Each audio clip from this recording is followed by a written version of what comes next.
Hello guys, welcome back to my YouTube channel Knowledge Begin.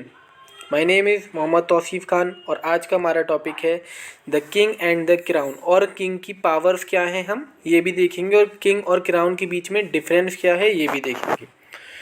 The history of British political system is one of gradual transfer of power. British political system जो है उसकी history में क्या हुआ है, transfer हुआ है power का धीरे धीरे, किसमें, मोनार्की से किसमें, डेमोक्रेटिकली इलेक्टेड पार्लियामेंट में। पहले इंग्लैंड में क्या थी, मोनार्की थी, यानी कि किंग ही जो है वो रूल करता था राज्यों पर। लेकिन फिर वो किस में चेंज हो गई, मोनार्की से चेंज हो गया डेमोक्रेटिकली इलेक्टेड पार्लियामेंट में। द किंग रूल्ड, पहले क्या था कि किंग रूल भी करता था और राज्यों पर राज भी करता था। लेकिन अब जो है सिर्फ किंग जो है वो मतलब एक, हम ये कह सकते हैं कि वो एक पोजीशन पर बैठा हुआ है, ठीक है, लेकिन वो रूल नहीं कर रहा, बस उसे वो पोजीशन दी हुई है उन लोगों ने। अब देखते हैं difference between the king and the crown. King is an individual, king जो है वो एक इंडिविजुअल है और क्राउन जो है वो एक इंस्टीट्यूशन है। यानी कि एक इंस्टीट्यूशन के अंदर एक इंडिविजुअल को बिठा रखा है एक तरीके से। जैसे हम एक स्कूल होता है या एक यूनिवर्सिटी होती है, उसमें हम वीसी बना देते हैं यूनिवर्सिटी के अंदर, तो यूनिवर्सिटी तो परमानेंट रहेगी और वो क्या है, यूनिवर्सिटी एक इंस्टीट्यूशन है और उसके अंदर जो बैठा है वीसी वो एक पोजीशन पर बैठा हुआ है, वो एक इंडिविजुअल है। तो यहाँ पर भी ऐसा ही है, बिल्कुल same to same. The king is a body, king जो है वो एक बॉडी है और क्राउन जो है वो एक एब्स्ट्रैक्ट है, यानी कि वो हमेशा रहेगा। Next, crown is a part, king is a part of crown. King क्या है, एक पार्ट है बस क्राउन का छोटा सा। Next, king is temporary, king जो है वो टेम्पररी है, लेकिन क्राउन जो है वो परमानेंट है, यानी कि क्राउन जो है वो हमेशा रहेगा। क्राउन कभी ख़त्म नहीं हो सकता, लेकिन किंग चेंज हो सकता है, ठीक है। इसका एक और एग्जांपल से मैं समझाता हूँ कि स्टेट है, एक स्टेट के अंदर पीएम है, तो पीएम तो चेंज होता रहता है और पीएम जो है वो एक टेम्पररी है, टेम्पररी पोजीशन है, उस पर वो चेंज होता रहेगा। लेकिन स्टेट क्या है, एक परमानेंट है, स्टेट तो रहेगी। इसी तरीके से किंग और क्राउन में यही डिफरेंस है। आगे चलते हैं, अब देखते हैं पावर्स ऑफ किंग। तो किंग्स की पावर्स को तीन चीज़ों में बांटा गया है, एग्जीक्यूटिव पावर्स, लेजिस्लेटिव पावर्स और जुडिशरी पावर। एग्जीक्यूटिव पावर जो एग्जीक्यूटिव से रिलेटेड है, जुडिशरी पावर जो जुडिशरी से रिलेटेड है, लेजिस्लेटिव पावर जो लेजिस्लेचर से रिलेटिव है। तो executive power, king is the chief executive head of the state, he exercise following executive powers.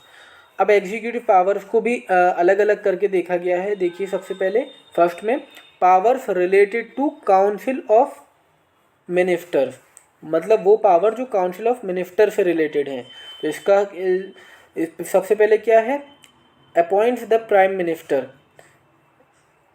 King क्या करता है, प्राइम मिनिस्टर को अपॉइंट करता है। Next, on his recommendation appoints other minister, और प्राइम मिनिस्टर की रिकमेंडेशन पे अदर मिनिस्टर्स को वो अपॉइंट करता है, appoints other minister. Next, administrative function, administrative function क्या है, king is responsible for the proper conduct of administration of the country, जो एडमिनिस्ट्रेशन जो काम करेगा कंट्री के अंदर वो सब किंग की रेस्पॉन्सिबिलिटी है, किंग ही उसको संभालेगा।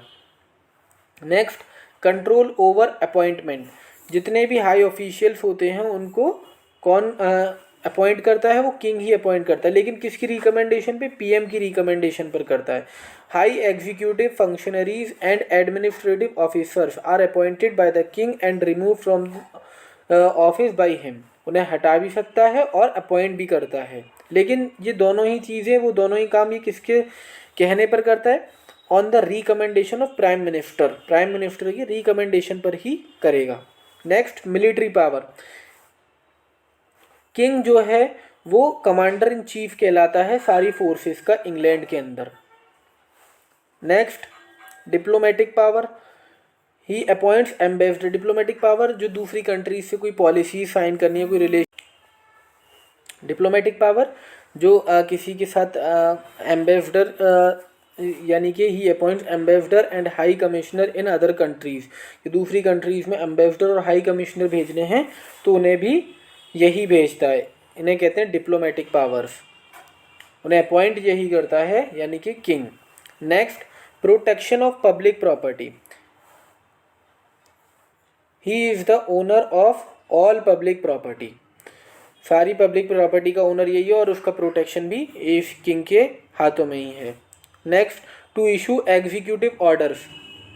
ही इशू नेसेसरी एग्जीक्यूटिव ऑर्डर्स, जो भी एग्जीक्यूटिव ऑर्डर लेने हैं लॉ एंड ऑर्डर से रिलेटेड, वो किंग ही लेता है। Next, in charge of dominions. King is the head of the dominions and their administration is carried on under his supervision. यानी कि जितने भी डोमिनियंस, जो किंग जो है वो हेड है डोमिनियंस का, एडमिनिस्ट्रेशन के, और जितने भी एडमिनिस्ट्रेटिव वर्क होते हैं वो सब किंग के अंदर ही होते हैं, किंग्स की रेख देख में ही होते हैं एक तरीके से। तो ये थी एग्जीक्यूटिव पावर्स। अब देखते हैं हम लेजिस्लेटिव पावर्स। तो लेजिस्लेटिव पावर क्या है? The king convenes the session of parliament, from time to time extend the session and produce them. क्या है कि सेशन, अगर पार्लियामेंट का जो सेशन स्टार्ट होगा वो टाइम टू टाइम उसको एक्सटेंड करना या सेशन को या कम करना है, वो सब किंग ही के ही हाथों में होता है। Next, every year and the first session after new election the parliament is inaugurated with the speech from the throne of the king.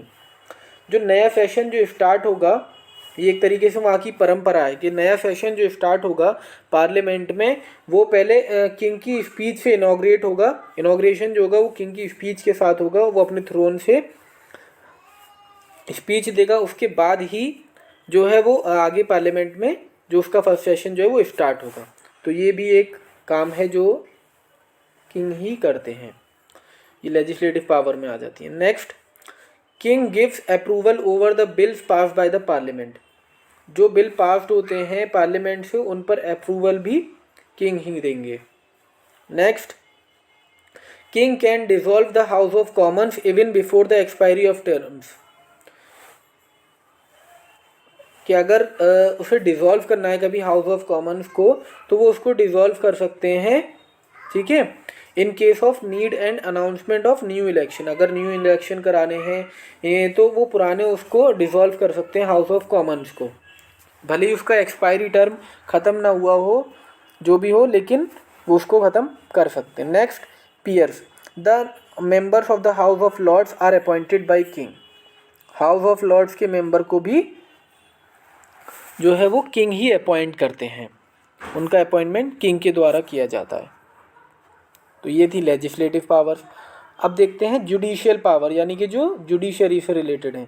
तो किंग अपॉइंट्स जजेस ऑफ सुप्रीम कोर्ट। किंग्स जो हैं वो अपॉइंट करते हैं सुप्रीम कोर्ट के जजेस को। उसके अलावा Lord Chancellor who is member of the cabinet and supervised the whole administration of justice on the behalf of the king is appointed by the king.